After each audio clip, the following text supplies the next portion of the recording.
Okay, welcome. This is a short overview of the victimology and victims of crime section of your pack using page 64 to 68. Now, you may have already completed this section, you may have finished it already, so don't feel that you need to go through this work slide by slide and listen to every single bit. But I would say if there's any areas you're not familiar with or you couldn't work out the answers, use this as a way of just clarifying your understanding. While we're on this, I would like to say just well done to you guys. I know this is a very odd arrangement, working from home. The fact that exams have been cancelled, again, adds a stranger notion that you're doing this for just to finish the course. And we are very close to the end. The last few topics are particularly interesting ones. So I would encourage you to keep going with this and just, keep going with this topic. But as I say, nonetheless, I do appreciate this is a very odd situation for you all. So victimology. So what do we need to know? And we'll see how does this relate to this topic. So the main thing that we'll start with are the definitions. So victimology is the study of a victim. It tries to identify anyone who's been a victim of some form of crime. And that could be physical harm, emotional harm, sort of mental suffering, economic loss, impairment of basic rights. So it's to look at someone who's suffered. Now, this has been going on since the 1980s. This relates back to realism and their view that that victimology has been a growing area of concern. If you think back to what the realists had to say, that there was a real fear of crime, that crime was a genuine issue. So it has its origins in this movement. This has both been caused by and led to a rapid growth in victim surveys. So examples like the crime survey for England and Wales, or the British crime survey, or smaller scale surveys like the Islington crime survey, which ask people to identify and explain crimes that they have been a victim of. And again, this has been part of the driving force behind the study of victimology.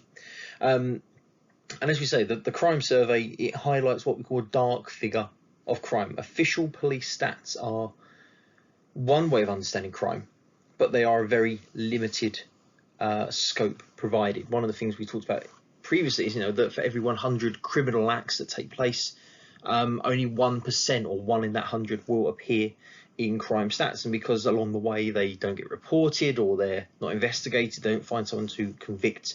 So this is what we see causing this concept of a dark figure of crime. And again, this idea that there's this hidden mass of crimes. And if you imagine a bit like an iceberg sort of floating above the surface, so you kind of have the bit above the water that you can see, and then also you have our water line here, and then below that is this whole mass of larger crimes that we don't see, we don't become aware of because they're not reported in statistics. And this is kind of what is this dark figure of crime. Okay, so before we get into this, one of the things I want you just to think about just for 30 seconds or so is, what have we already seen about victims? So just have a quick think, either on your own or if you're talking to someone at home, and see what you can come up with.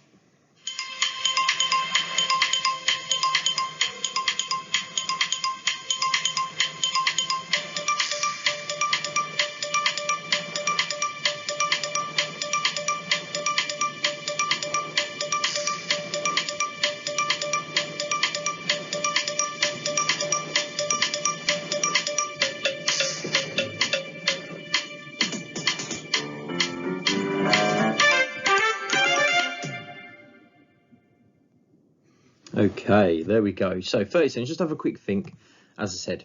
Now, with Kromm D, there's lots of ways it's come up in various parts of the pack, and some of it's subtle, some of it's quite hidden, some of it is quite obvious. Now, this whole topic is about the study of crime and deviance. Now, when there's a crime, there's often a victim. So in the theoretical perspectives, we've had a little bit of a think about who are victims of crime, why people experience victimization. Think back to feminism, talking about how women are experiencing patriarchy, that the working class are victims in the sense of victims of capitalism, so they get scapegoated, and obviously it could explain why some groups are more likely to be victims of crime. Functionalism, obviously more about the role crime has in presenting and reinforcing social norms, but obviously again victims have a part of that.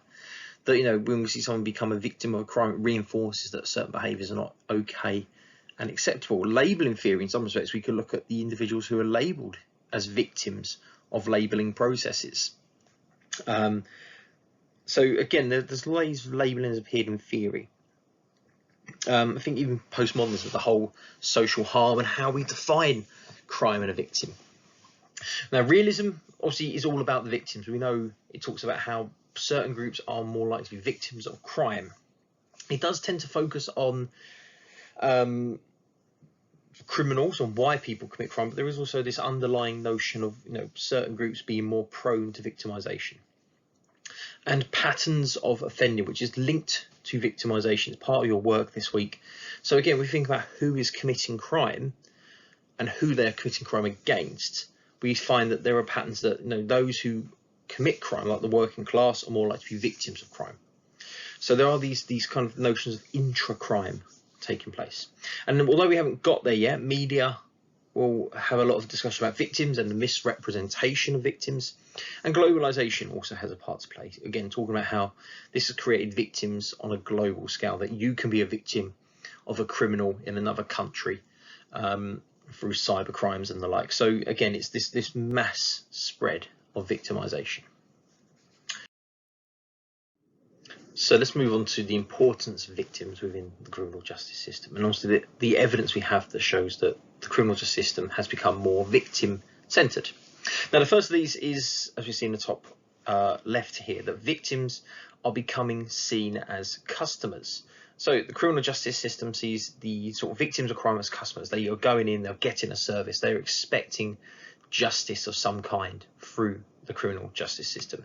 And also we see the criminal justice system as a way of dealing with offenders and gaining some kind of outcome. And that's obviously why we have units like victim support units and agencies, which again help us to understand and deal with the criminal justice system. Most people who are involved, or people who aren't often involved in the criminal justice system, don't know how to navigate it. So part of this process is sort of providing support for these individuals.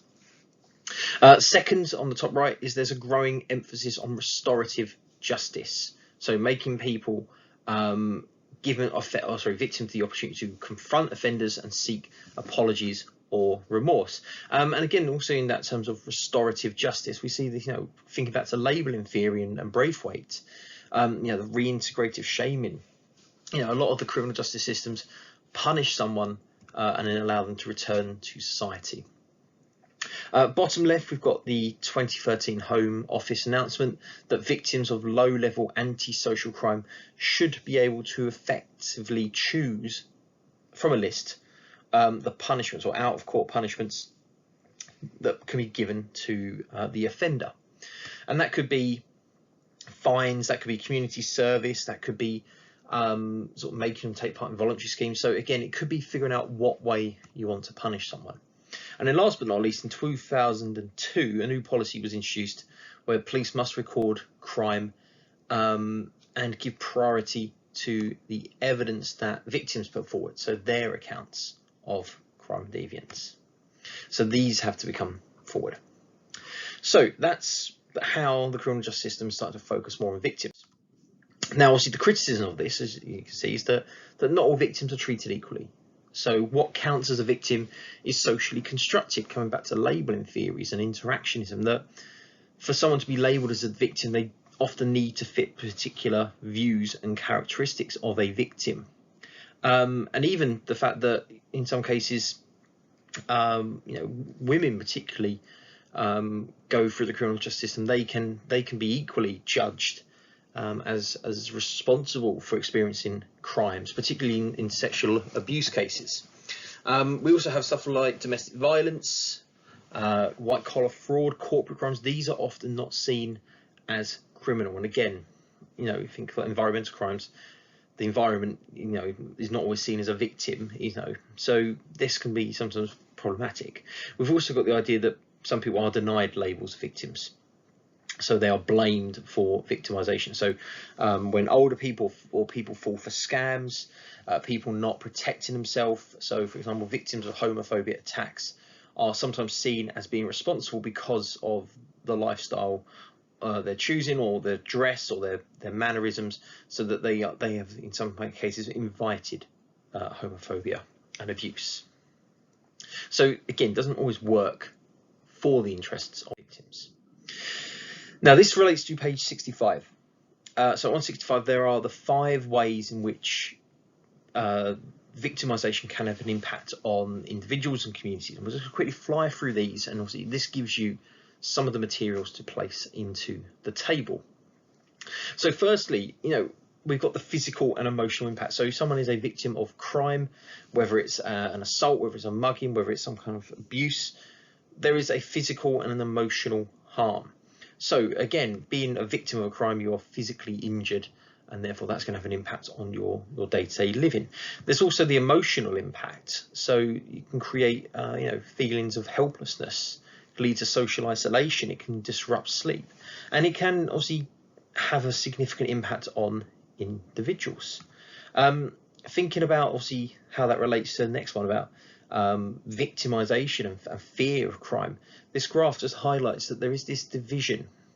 So particularly looking at some of the elements on here, when it comes to violent crime, women are particularly sort of more likely to fear violent crime compared to men. When it comes to income, so lower incomes are more likely to fear crime. Age doesn't seem to have that much of a difference. And also the last one is about location, but these are based in Northern Ireland.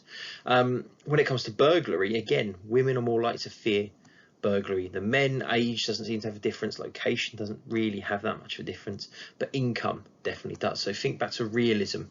It's the working class who are the most likely to be victims. They're the ones who fear crime. When we look at gender, women are more likely to fear crime because of the way the society creates this notion that women are more likely to be victims, and that's going to come up in media later. So that can also be significant ones to consider. Now, we also have this notion, as I say, that crime can create indirect victims. So friends, relatives, witnesses of a crime, they will also suffer as a result. The next one is hate crime. So if you have a hate crime against a community, it creates a wave of harm. And this radiates out. It's a message crime. So some form of gang violence or intimidation, it can affect a whole community. It can put a whole community in fear of victimization, and it can change the way they behave, their activities, whether they go out, because there's this message crime. So it's not just the primary victim, but then it creates victims of a community because that fear of experiencing similar outcomes. So we'll see the Lee Rigby murder, or the Woolwich soldier, if you have a look into that case. That's a good example of obviously a hate crime. Even the Joe Cox murder, I think we can see in a similar way that because it had links to white supremacy and because she was a Remain campaigner, an individual involved was a sort of very adamant Leave campaigner, but also had connections to Nazism and all sorts. So again, hate crimes would create a wave of harm. We also see secondary victimization. So the idea that people become judged and they feel very attacked and judged by the criminal justice system because of obviously having to deal with a case. So as I mentioned before, rape victims or sexual assault victims can face further victimization.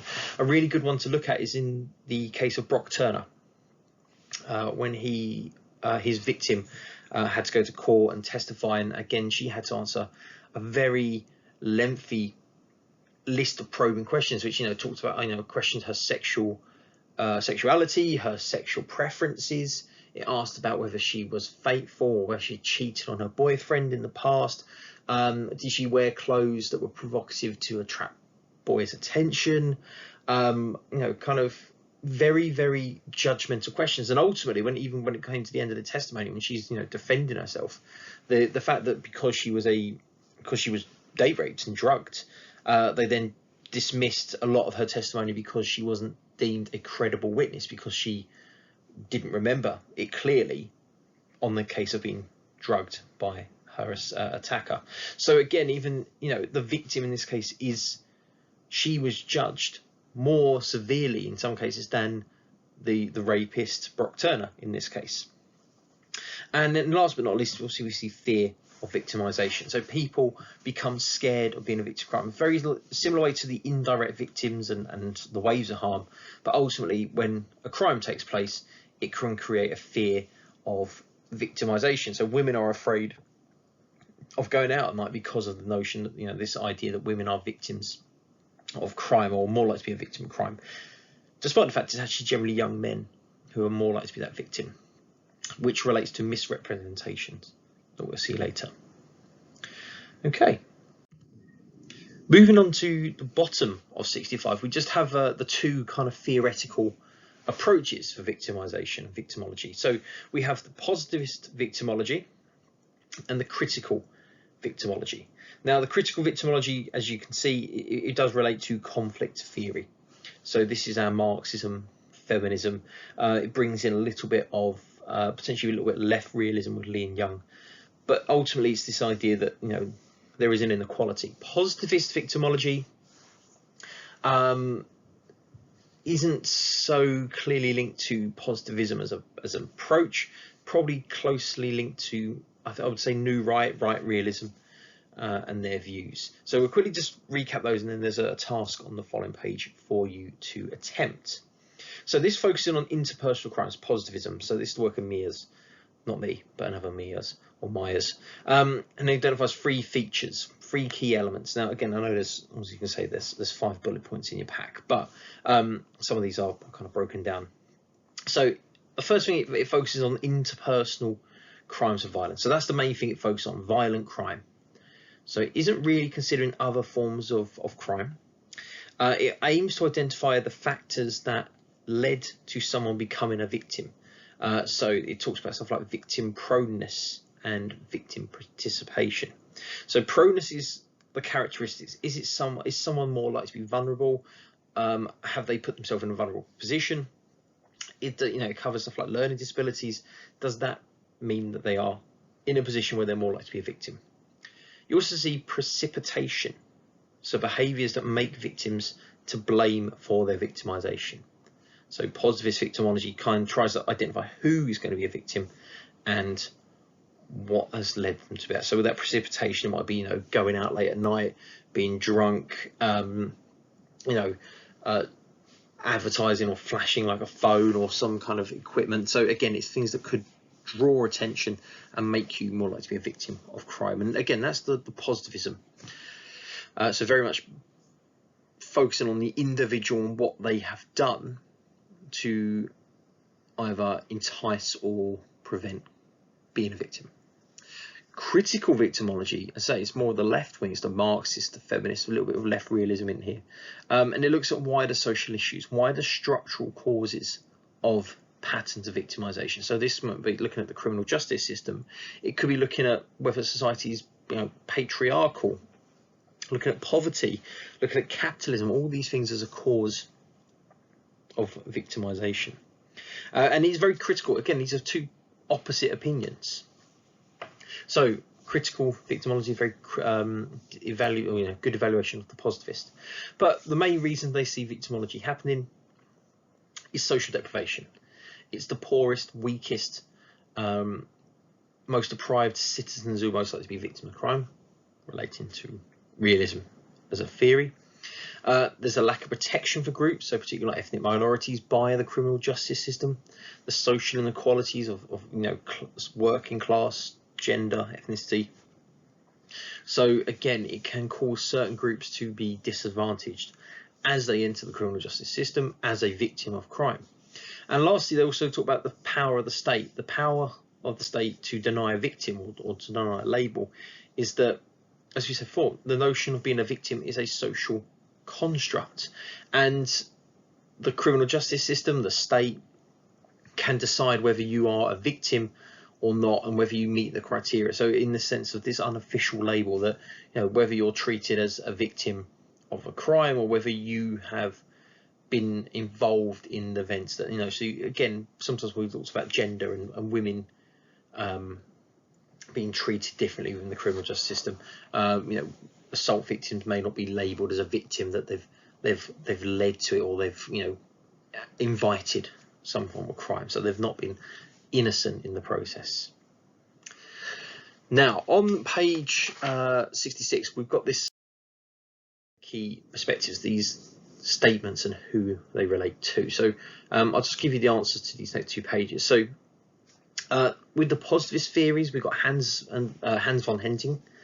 who talks about how female, elderly or mentally ill people are more likely to be a victim of crime. And he implied that there was this sense of invitation, that their low status or their vulnerable nature invited crime in. So again, the idea that they are the sort of proneness of victimization. And you've also got Wolfgang, who's a positivist, who talks about homicides in Philadelphia, and that in 26% of cases the victim precipitation involved, that the victim triggered the events that led to the homicide. For example, being the first to use violence, or carrying a gun, or bringing a weapon to some form of altercation. So again, positivist approach is very much the victim has a role to play. The critical theories, Toombs and White, in both cases. So as we mentioned, foul to label people as victims. Looks at hierarchy of victimization, who is more or less likely to be victimized or labeled as a victim, sorry.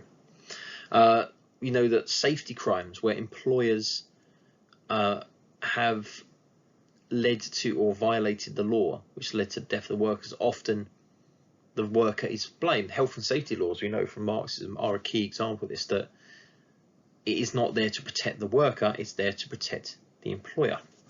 And then we've got Walby and Walke, who argue that victimization is a form of structural powerlessness, claiming that the stereotypical ideal victim is weak, innocent and blameless. So again, we have this notion of who is a victim and whether they meet the criteria of a victim. And then the graph at the bottom, the evaluation points, again, you've got your answers here just to check your own working. Now, main things, obviously, these are positive and negative evaluations, mostly negative, but we'll just quickly, obviously, you can see the answers here. So for positivist victimology, a criticism is that it is victim blaming. It blames the victim, for leading to them being a victim of crime. It downplays the role of the police, the criminal justice system, in tackling crime. Again, putting a lot of the emphasis of someone being a victim, it's down to the victim. It's not about the environment or the police or their involvement. It's all down to the victim and whether they made themselves a victim. And that last one, it's got some positive in there, that it identifies certain patterns of victimization, but it does generally ignore the structural factors that influence victimization. So poverty, patriarchy, capitalism. So it does have its merits, and it does identify that there are some common patterns, but not everything's addressed. For critical victimology, you've got a pro and a con. So the weakness is it disregards the role of the victim. So unlike the positivists, who kind of think about what the victim was doing that led to victimization, critical victimology ignores that. With the strength is a valuable drawing attention to the victim status. So again, how that is constructed by powerful groups, how this benefits particular social groups, how the criminal justice system have a role in defining someone as a victim. So there are some pros to the theory itself. And then very lastly, I just wanted to flag up a few bits and pieces for page 67. So if we look at the groups, now you've got some different information in your pack, but the theme is pretty much the same. So, for example, as you can see here, with social class, the evidence of this is that the poorest sections of society are more likely to be victims of crime. So in the 2014-15 crime survey for England and Wales, 20% of people living in the poorest areas of society were victims of crime, compared to only 13% of people living in the wealthy. And this relates back to realism again, in the sense of the wealthy having the opportunity to target harder, to have better security, to prevent being a victim. And then in your pack you've got some different explanations, but pretty much a similar theme. Marxism also has this argument that the working class again are victims of crime because of that powerlessness that comes from capitalism. And again, whether the state can define them as a victim. And this last concept, again, it's not in your pack, but it could be one to, if you want to make a note of it, it should be in the PowerPoint you're reading at the moment, is this inverse victimization law. I'm just colouring at the moment. So again, the idea that the most deprived people who have the least material possessions are generally the ones who are more likely to be victims of crime. So often it's the people with the least amount of stuff who are more likely to be the victims. Again, it's not a direct comparison, but even you think in this current climate of corona with panic buying, the people who are panic buying are often those who have the means and the resources and don't need to be panic buying. The idea, like some of the stories of Argos selling out of fridge freezers because people are buying second or third fridge freezers to stock up on extra food. If you're in a position where you have that disposable income, you have those resources, you don't need to then start buying more resources. And the same happens here, that it's the people who are most likely to be victims of crime, the people who have the least to lose in the first place.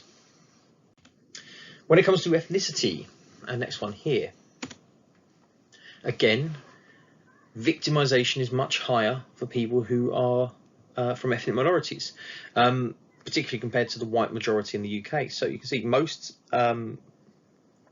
ethnic minorities are going to experience racial or racially motivated crimes. They're a victim of that in itself, but also they're victims, homicide, violence. These are more common for people from ethnic minority backgrounds to experience these crimes, and there's a higher percentage risk. So someone from an ethnic origin has a high risk, 11% risk or 11% chance of becoming a victim, compared to white groups who may only have a 6% chance of being a victim. So there's a big division here.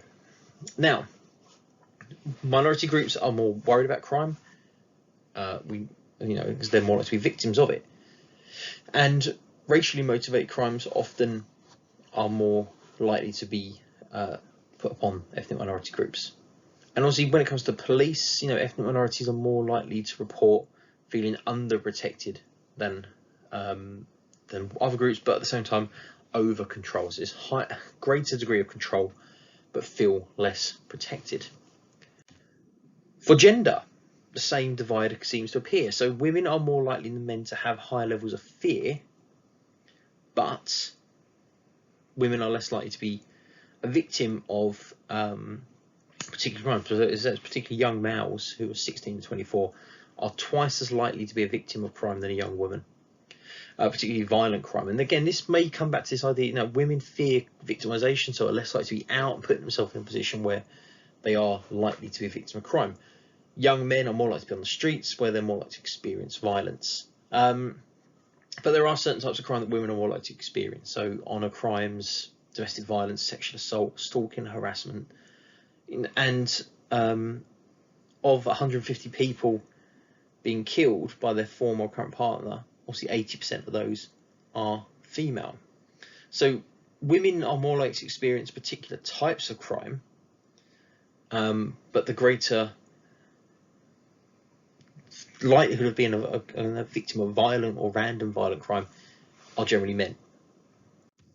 And then lastly, age. So as I say, the pattern is that obviously it's younger people are more likely to be victims. So as like older people are sometimes fearful of being a victim of crime, the reality is that younger people are 9 times more likely to be a victim of crime than someone who's over 75. And again, it comes back to lifestyle. Young people are out on the streets in an evening when old people aren't. So this comes back to media that you're going to see later in this topic, and the misrepresentation of crime and deviance. And last but not least, the only things left for you to have a go at would be the crossword on page 68. On these slides here that you'll see in the pack, there are some examples and extended reading that you may want to engage in. So some good examples of resisting victimization would be campaigns like Slut Walk. This is not an invitation to rape me campaign. Even the Reclaim the Night in Essex, Colchester. Again, these active movements against this kind of patterns of victimization. Other examples, you can think about Harvey Weinstein, and again the case there, and again who is deemed a victim and why certain people aren't deemed victims, and also the Me Too movement has kind of taken a big step, particularly with as I say, 300,000 men join the Me Too movement. So again, that could be also good examples for victimology to consider. Okay. And then just lastly, the exam questions. So just as you can see, I'm going to put some exam questions on the screen. These are on the PowerPoint you've already got. Feel free to take a look at them, think about how you plan them. The main thing about victimization questions, as you can see here, is it's always asking you to think about why, and there's some words that we'll highlight. So it might be some groups are more likely to be a victim of crime. They might be specific and say, why are women more likely to be a victim of of some types of crime? But they might ask, why are young men more likely to be a victim of crime? But you can have a question why some people may not report crimes. So if you think about the some of the things we talk about, some people may not realize they are a victim of crime. People may not want to come forward because they fear that they will be judged because of their actions that led to being a victim. Obviously, some people are embarrassed, and the criminal justice system may treat them badly. So it's just thinking about why people may not want to report being a victim of crime. And last but not least, the 10 marker, again, thinking about 2 reasons, as we said, why women are more likely to be victims of domestic violence than men. So these questions, a little bit familiar, but again, it's highlighting the key words in there. So why are women more likely of domestic violence? And again, the item does give you some indication. So women are more likely to experience repeat victimization, high levels of fear of it. They're more, can be coercive and controlled. So we could link it back to patriarchy. We can even think about some of the sort of power positions. So women obviously weaker positions financially, or sort of more subordinate positions. And the 30 marker, if you were to get one, it would be a discussion about the usefulness of approaches. So it might be why positivist methodologies and victimologies are more useful than critical. And again, it can become a debate.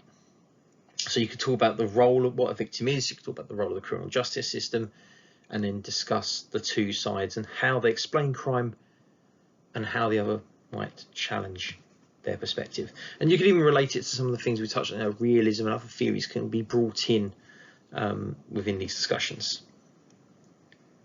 Okay, so this is the last slide, just to sort of leave that question on the screen there for you to have a quick read of the item. If you need to, it is in the PowerPoint you've been sent.